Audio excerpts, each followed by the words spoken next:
I decided to teach an online course because I was interested in developing sort of a new way of teaching. I'm always looking for ways to increase my teaching ability in ways that I can provide different resources for my students. Teaching the online class though was something that I had been growing more and more interested in because I feel like students want that flexibility and having the availability to help them in the evening when students really do most of their work was something that was of high interest to me. I think personally that is where education's going, especially within your professional disciplines. Once you're done at Fort Lewis, that is how you're going to learn. So through getting content in an online format, you kind of get ready for the way learning's going to happen outside of your college experience. The thing that I enjoyed most about teaching for an online class was that I could actually do it wherever I was. So for example, I was traveling to all over the place when I was teaching my online class.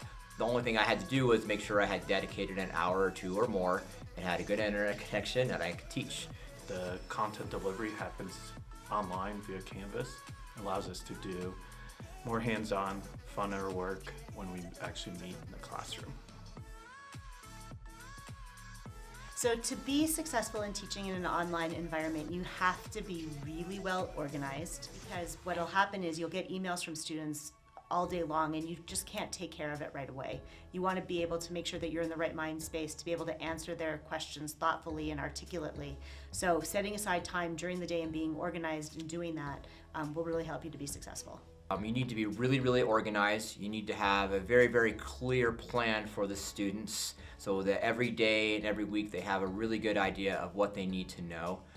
You also have to make sure that you really test the technology ahead of time, because if you don't test the technology or videos or anything that you're going to kind of use and you don't test it yourself, then there's always a chance that there's something going to happen and it's not going to work for the students. And Being as trained, as ready as possible, as knowledgeable as possible. And then beyond that, I think there's some trial and error. You get better over time, you try certain things don't work, and then you improve in the long run. Regarding my preparedness for teaching in an online environment, I thought I was really well prepared, and then like most things in education, you don't know how unprepared you are until you actually start doing it.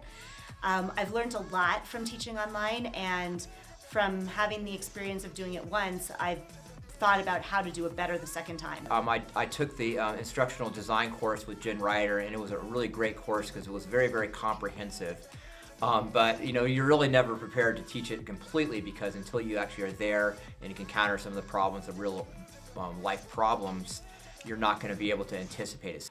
Luckily, most of the things that I tried worked well because I had some training, some professional development around teaching in this different online or hybrid type of format. So if students are going to take an online course, they need to be prepared for the amount of work. Make sure that you're finding some time in your schedule where you can sit down and really focus on completing the assignments on time. It's going to be really important that you think about this as a class. This isn't something extra that you're doing. So it doesn't fit in between your job. It's not something that is only going to take you 3 minutes to finish. It's a class that takes hours and it takes time. Also, there's a lot more responsibility regarding just making sure you're structured and doing the work in a timely manner. So for colleagues who are interested in doing this online thing, do it. It has changed not just my outlook on how to do online classes, but it's also changed how I treat my face-to-face classes as well. Because it's made me really think about what things students can do on their own and what things they really need my assistance for. Get the training that's available. It helps a lot with making sure that you're doing the things that you're supposed to be doing and following the best practices. I would recommend trying to at least teach an online course at some point in your career here. It's going to expand your ability to teach, I think, also face-to-face because you can start to incorporate things in your course.